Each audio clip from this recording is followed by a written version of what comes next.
Good evening, and thank you for joining me for another Boring Books for Bedtime. I hope tonight's selection provides all the boredom your busy brain needs to quiet down and let you get some sleep. Before we begin, I'd like to give a special shout out of thanks to some new members of our Patreon family: Gretchen, Rin, Nancy, Pippa, Ruthie, Karen, Elliot, Blaine, and Jim and Cheryl. Thank you all so much for supporting this podcast. By becoming members of Patreon, you help us remain 100% listener supported and ad-free for everyone, and it's very much appreciated. If you're interested in supporting Boring Books for Bedtime and finding out more about the perks available to subscribers, including exclusive episodes, fictional readings, and full books found nowhere else, you'll find a link to Patreon in the show description. You'll also find a link to buymeacoffee.com, where you can support us with a one-time tip, no subscription required. I hope you'll take a moment to check them out. Now, let's read and relax. Find a comfortable spot. Adjust your volume. Take a nice deep breath in. Let it out slowly. And off we go. Tonight, let's relax with more from a work on urban planning written more than 2,000 years ago. We're reading The 10 Books on Architecture by Vitruvius, translated by Morris Hickey Morgan, Ph.D., LL.D., late professor of classical philology in Harvard University, with illustrations and original designs prepared under the direction of Herbert Langford Warren, A.M., Nelson Robinson, Jr., Professor of Architecture in Harvard University. First published in 1914 by the Harvard University Press and Humphrey Milford of London. Let's pick up right where we left off at the beginning of Chapter 4. Let's begin. Chapter 4. The Site of a City. For fortified towns, the following general principles are to be observed. First comes the choice of a very healthy site.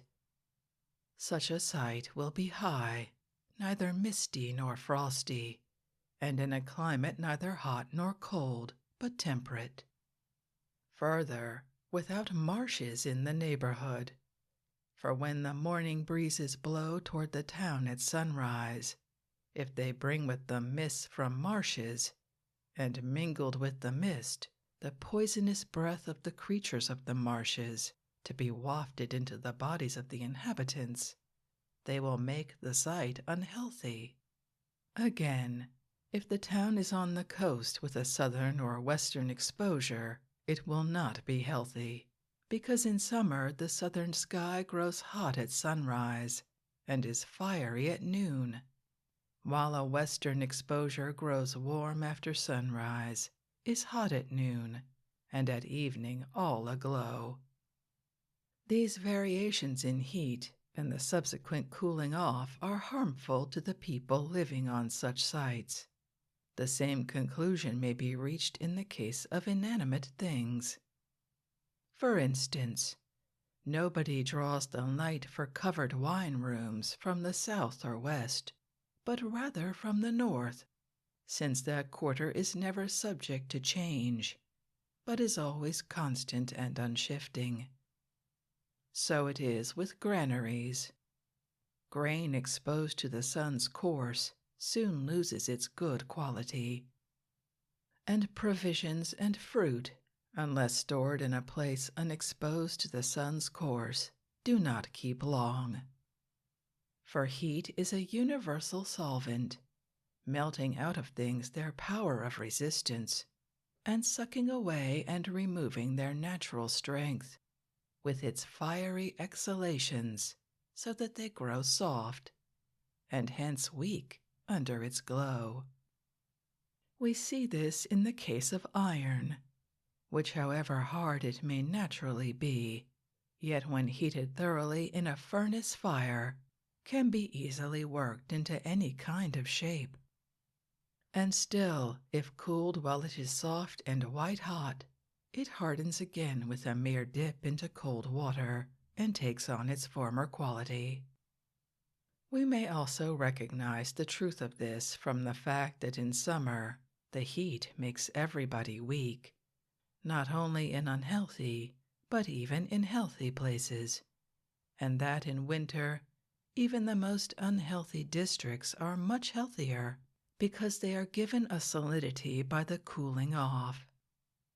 Similarly, persons removed from cold countries to hot cannot endure it but waste away, whereas those who pass from hot places to the cold regions of the north not only do not suffer in health from the change of residence, but even gain by it.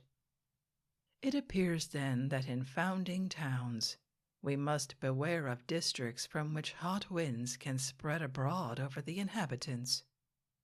For while all bodies are composed of the four elements, that is, of heat, moisture, the earthy, and air, yet there are mixtures according to natural temperament, which make up the natures of all the different animals of the world, each after its kind.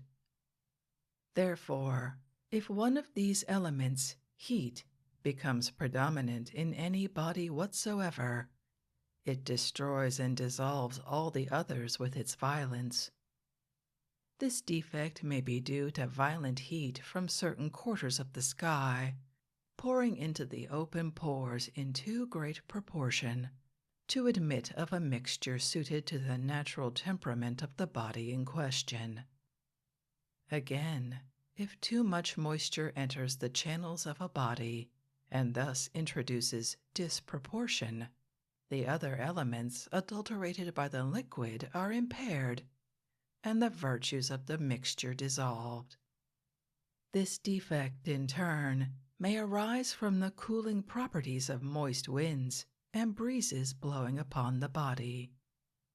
In the same way, increase or diminution of the proportion of air or of the earthy, which is natural to the body, may enfeeble the other elements.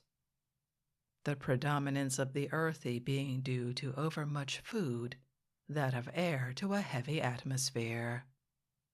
If one wishes a more accurate understanding of all this, he need only consider and observe the natures of birds, fishes, and land animals, and he will thus come to reflect upon distinctions of temperament. One form of mixture is proper to birds, another to fishes, and a far different form to land animals. Winged creatures have less of the earthy, less moisture, heat in moderation, air in large amount. Being made up, therefore, of the lighter elements, they can more readily soar away into the air.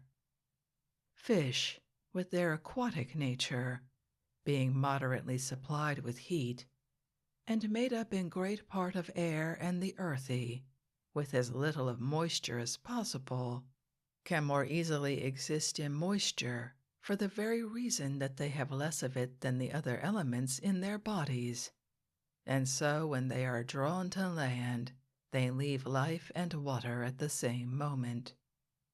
Similarly, the land animals, being moderately supplied with the elements of air and heat, and having less of the earthy and a great deal of moisture, cannot long continue alive in the water, because their portion of moisture is already abundant.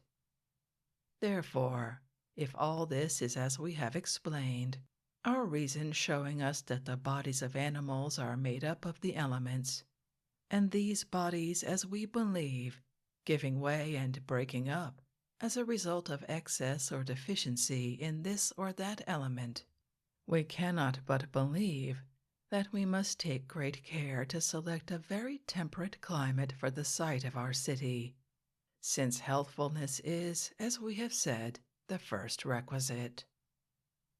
I cannot too strongly insist upon the need of a return to the method of old times.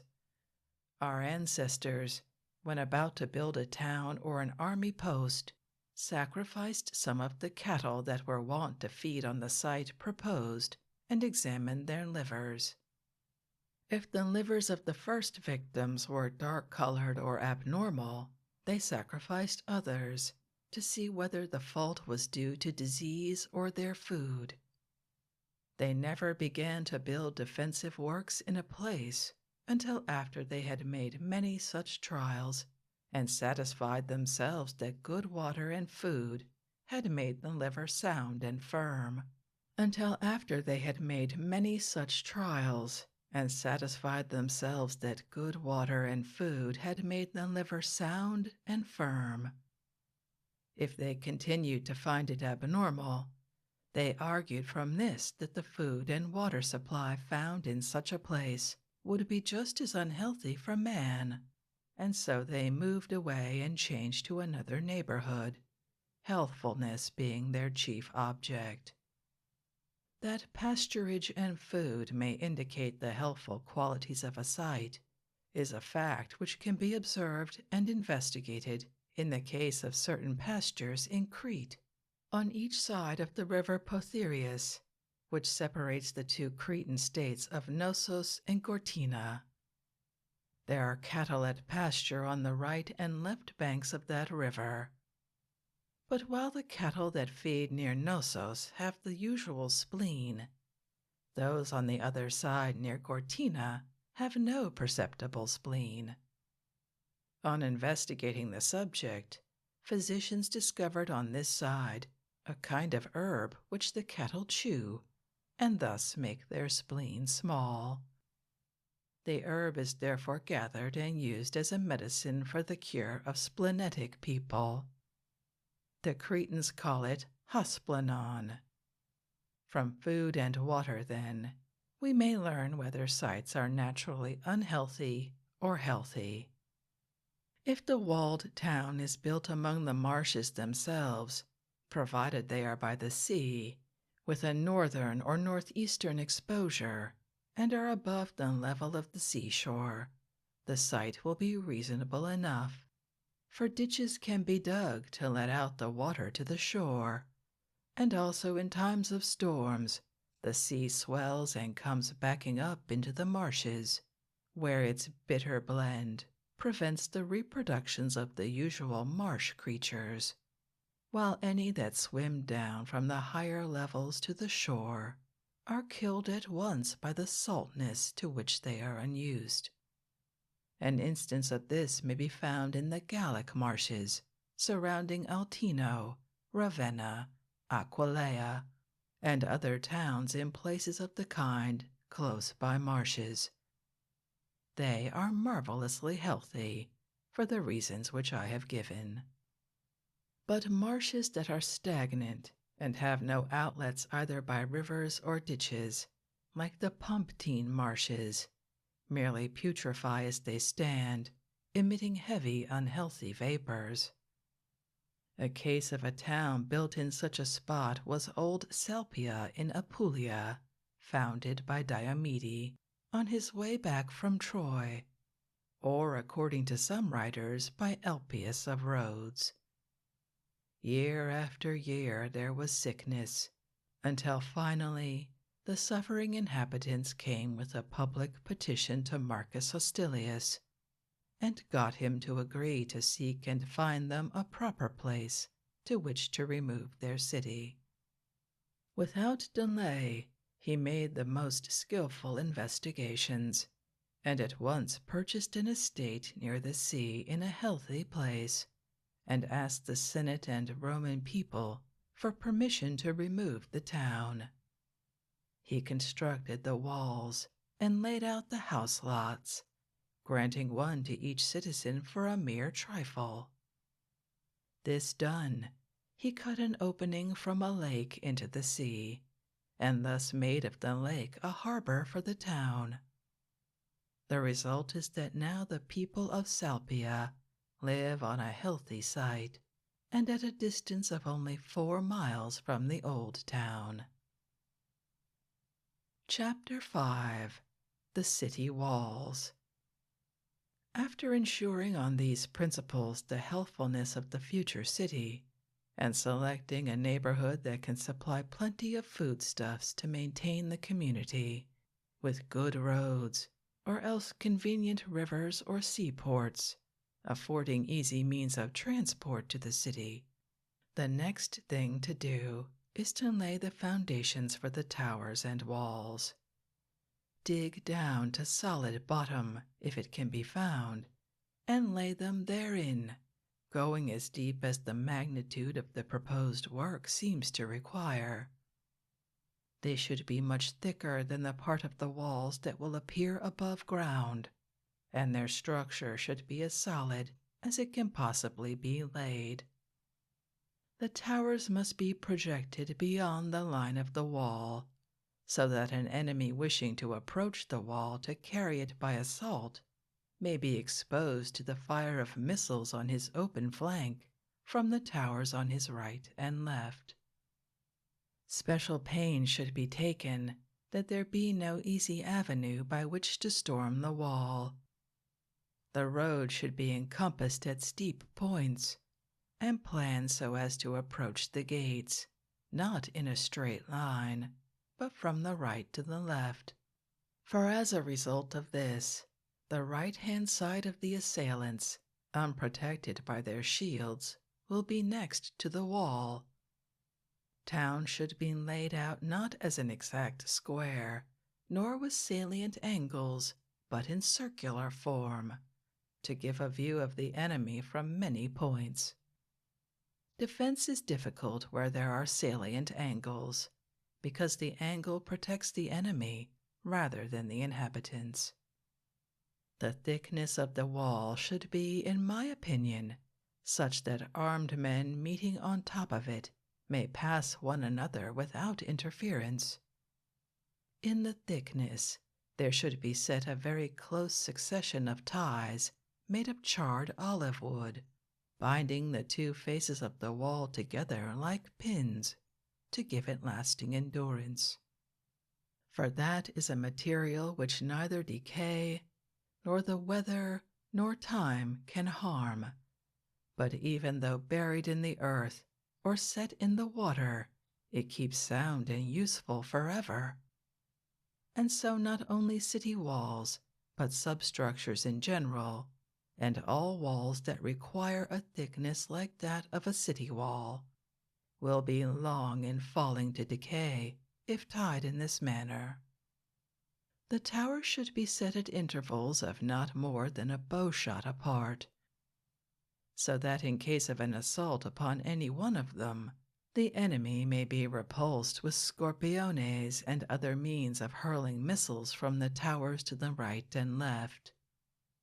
Opposite the inner side of every tower, the wall should be interrupted, for a space the width of the tower, and have only a wooden flooring across, leading to the interior of the tower, but not firmly nailed.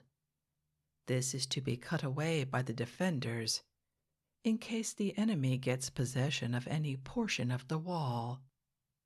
And if the work is quickly done, the enemy will not be able to make his way to the other towers and the rest of the wall unless he is ready to face a fall. The towers themselves must be either round or polygonal. Square towers are sooner shattered by military engines, for the battering rams pound their angles to pieces. But in the case of round towers they can do no harm, being engaged, as it were, in driving wedges to their center. The system of fortification by wall and towers may be made safest by the addition of earthen ramparts, for neither rams nor mining nor other engineering devices can do them any harm. The rampart form of defense, however, is not required in all places, but only where outside the wall there is high ground from which an assault on the fortifications may be made over a level space lying between. In places of this kind, we must first make very wide, deep ditches.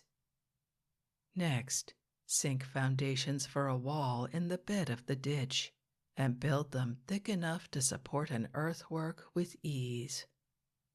Then, within this substructure, lay a second foundation, far enough inside the first to leave ample room for cohorts in line of battle to take position on the broad top of the rampart for its defense. Having laid these two foundations at this distance from one another, build cross walls between them, uniting the outer and inner foundation in a comb-like arrangement set like the teeth of a saw. With this form of construction, the enormous burden of earth will be distributed into small bodies and will not lie with all its weight in one crushing mass so as to thrust out the substructures. With regard to the material of which the actual wall should be constructed or finished, there can be no definite prescription, because we cannot obtain in all places the supplies that we desire. Dimension stone, flint, rubble, burnt or unburnt brick, use them as you find them, for it is not every neighborhood or particular locality that can have a wall built of burnt brick like that at Babylon, where there was plenty of asphalt to take the place of lime and sand, and yet possibly each may be provided with materials of equal usefulness, so that out of them a faultless wall may be built to last forever. Chapter 6. The Directions of the Streets, with remarks on the winds. The town being fortified, the next step is the apportionment of house lots within the wall, and the laying out of streets and alleys with regard to climatic conditions. They will be properly laid out if foresight is employed to exclude the winds from the alleys. Cold winds are disagreeable, hot winds enervating, moist winds unhealthy. We must therefore avoid mistakes in this matter, and beware of the common experience of many communities. For example, Mytilene in the island of Lesbos is a town built with magnificence and good taste, but its position shows a lack of foresight. In that community, when the wind is south, the people fall ill. When it is northwest, it sets them coughing. With a north wind they do indeed recover, but cannot stand about in the alleys and streets owing to the severe cold. Wind is a flowing wave of air, moving hither and thither indefinitely. It is produced when heat meets moisture, the rush of heat generating a mighty current of air. That this is the fact we may learn from bronze Eolipiles, and thus by means of a scientific invention discover a divine truth lurking in the laws of the heavens. Eolipiles are hollow bronze balls, with a very small opening through which water is poured into them. Set before a fire, not a breath issues from them before they get warm. But as soon as they begin to boil, out comes a strong blast due to the fire. Thus from this slight and very short experiment, we may understand and judge of the mighty and wonderful laws of the heavens and the nature of winds. By shutting out the winds from our dwellings, therefore, we shall not only make the place healthful for people who are well, but also in the case of diseases due perhaps to unfavorable situations elsewhere, the patients who in other healthy places might be cured by a different form of treatment will here be more quickly cured by the mildness that comes from the shutting out of the winds.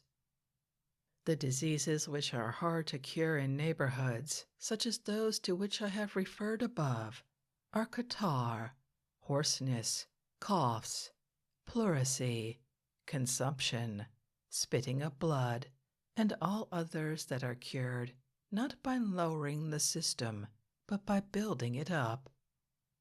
They are hard to cure, first, because they are originally due to chills. Secondly, because the patient's system being already exhausted by disease, the air there, which is in constant agitation owing to winds and therefore deteriorated, takes all the sap of life out of their diseased bodies and leaves them more meager every day. On the other hand, a mild, thick air, without draughts and not constantly blowing back and forth, builds up their frames by its unwavering steadiness, and so strengthens and restores people who are afflicted with these diseases. Some have held that there are only 4 winds: Solanus from due east, Auster from the south, Favonius from due west, Septentrio from the north. But more careful investigators tell us that there are 8. Chief among such was Andronicus of Cyrrhus, who in proof built the marble octagonal tower in Athens. On the several sides of the octagon, he executed reliefs representing the several winds, each facing the point from which it blows. And on top of the tower he set a conical-shaped piece of marble, and on this a bronze triton with a rod outstretched in its right hand. It was so contrived as to go round with the wind, always stopping to face the breeze and holding its rod as a pointer directly over the representation of the wind that was blowing. Thus Eurus is placed to the southeast between Solanus and Auster, Africus to the southwest between Auster and Favonius, Caurus, or as many call it, Chorus, between Favonius and Septentrio, and Aquilo between Septentrio and Solanus. Such then appears to have been his device, including the numbers and names of the wind, and indicating the directions from which particular winds blow. These facts being thus determined, to find the directions and quarters of the winds, your method of procedure should be as follows. In the middle of the city, place a marble amassium, laying it true by the level. In the very center of that spot, set up a bronze gnomon or shadow tracker. At about the 5th hour in the morning, take the end of the shadow cast by this gnomon and mark it with a point. Then opening your compasses to this point, which marks the length of the gnomon shadow, describe a circle from the center. In the afternoon, watch the shadow of your gnomon as it lengthens, and when it once more touches the circumference of this circle, and the shadow in the afternoon is equal in length to that of the morning, mark it with a point. From these 2 points, describe with your compasses intersecting arcs, and through their intersection and the center, let a line be drawn to the circumference of the circle to give us the quarters of south and north.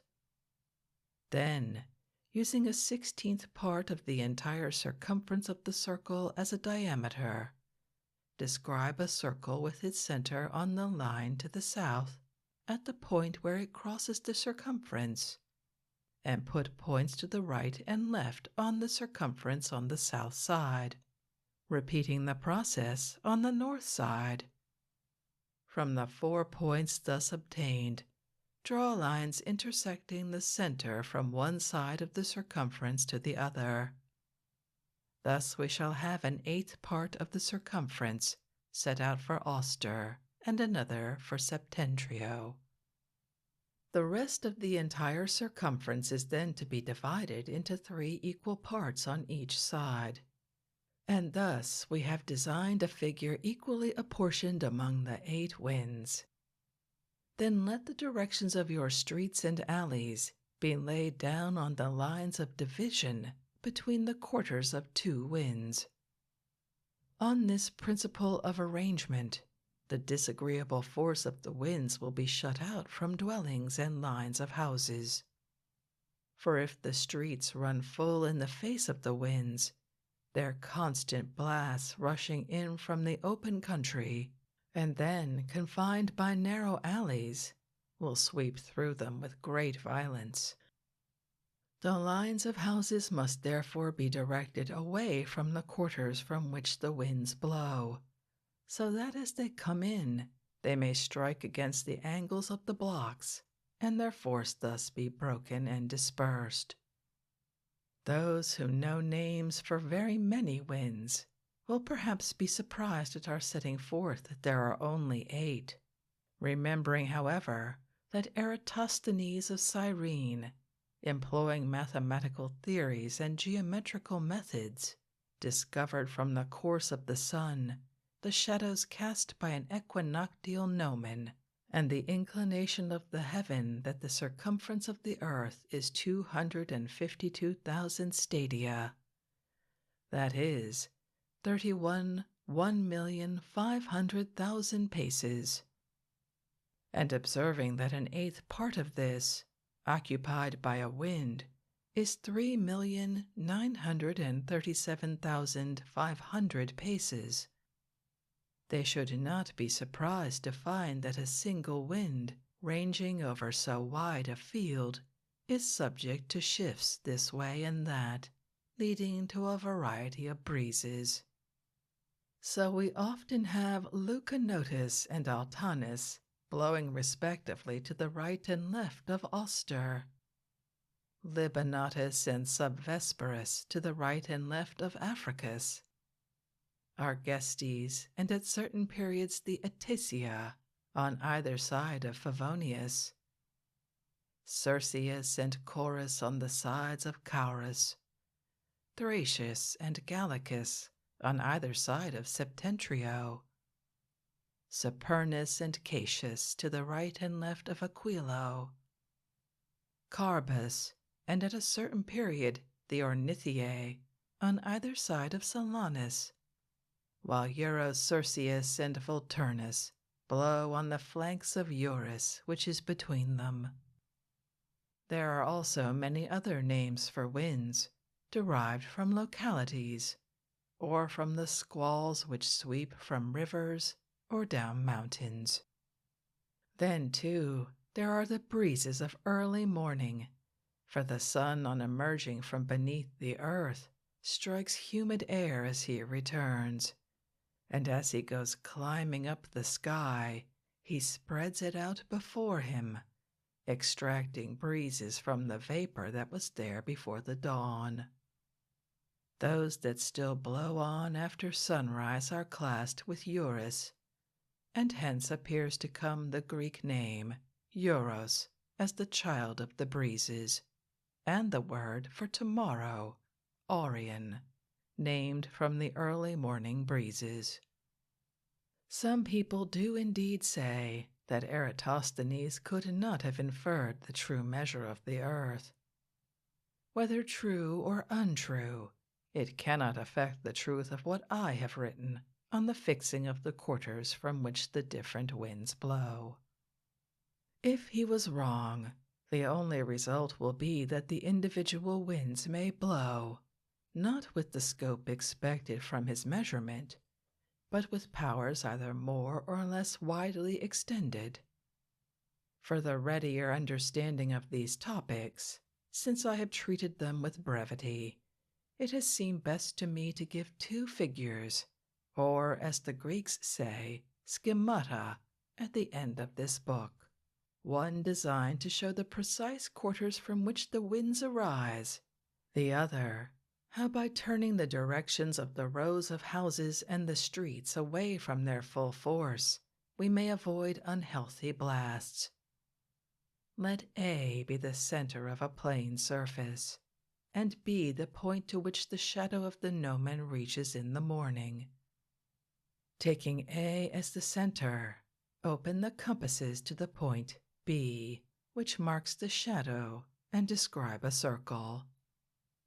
Put the gnomon back where it was before, and wait for the shadow to lessen and grow again, until in the afternoon it is equal to its length in the morning, touching the circumference at the point C. Then from the points B and C, describe with the compasses 2 arcs intersecting at D. Next, draw a line from the point of intersection D through the center of the circle to the circumference and call it EF. This line will show where the south and north lie. Then find with the compasses a 16th part of the entire circumference. Then center the compasses on the point E, where the line to the south touches the circumference, and set off the points G and H to the right and left of E. Likewise on the north side, center the compasses on the circumference at the point F on the line to the north, and set off the points I and K to the right and left. Then draw lines through the center from G to K and from H to I. Thus the space from G to H will belong to Auster and the south, and the space from I to K will be that of Septentrio. The rest of the circumference is to be divided equally into 3 parts on the right and 3 on the left. Those to the east at the points L and M. Those to the west at the points N and O. Finally, intersecting lines are to be drawn from M to O and from L to N. Thus we shall have the circumference divided into 8 equal spaces for the winds. The figure being finished, we shall have at the 8 different divisions, beginning at the south, the letter G between Eurus and Auster, H between Auster and Africus, N between Africus and Favonius, O between Favonius and Caurus, K between Caurus and Septentrio, I between Septentrio and Aquilo, L between Aquilo and Solanus, and M between Solanus and Eurus. This done, apply a gnomon to these 8 divisions, and thus fix the directions of the different alleys. Chapter 7. The Sites for Public Buildings. Having laid out the alleys and determined the streets, we have next to treat of the choice of building sites for temples, the forum, and all other public places, with a view to general convenience and utility. If the city is on the sea, we should choose ground close to the harbor as the place where the forum is to be built, but if inland, in the middle of the town. For the temples, the sites for those of the gods under whose particular protection the state is thought to rest, and for Jupiter, Juno, and Minerva, should be on the very highest point, commanding a view of the greater part of the city. Mercury should be in the forum, or like Isis and Serapis, in the emporium. Apollo and Father Bacchus near the theater. Hercules at the circus, in communities which have no gymnasia nor amphitheaters. Mars outside the city, but at the training ground, and so Venus, but at the harbor.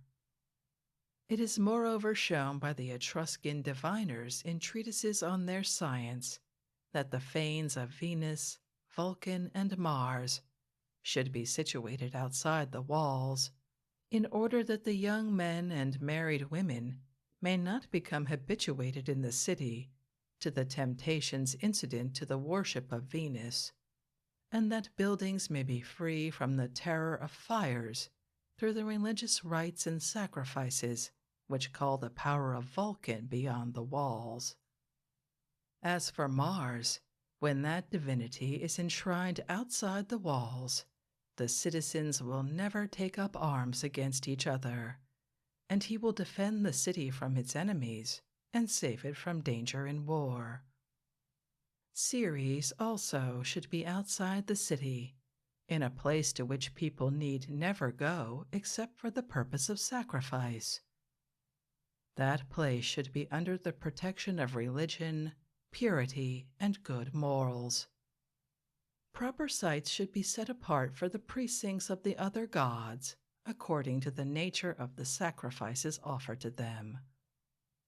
The principle governing the actual construction of temples and their symmetry I shall explain in my third and fourth books. In the second, I have thought it best to give an account of the materials used in buildings, with their good qualities and advantages, and then in the succeeding books to describe and explain the proportions of buildings, their arrangements, and the different forms of symmetry.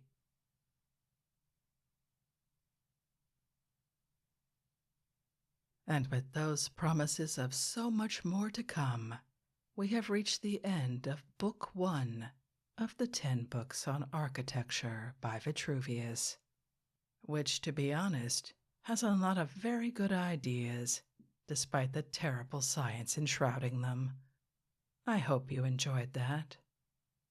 If you'd like to read this work for yourself, as always, you'll find a link to a free ebook from Project Gutenberg in the show description. If you'd like to connect, suggest a boring book you'd like to hear read, or request more from one we've already started, you can drop me an email via our website, www.boringbookspod.com. It's always a pleasure to hear from you. Thank you so much for joining me for this evening's reading. Until our next boring book, good night.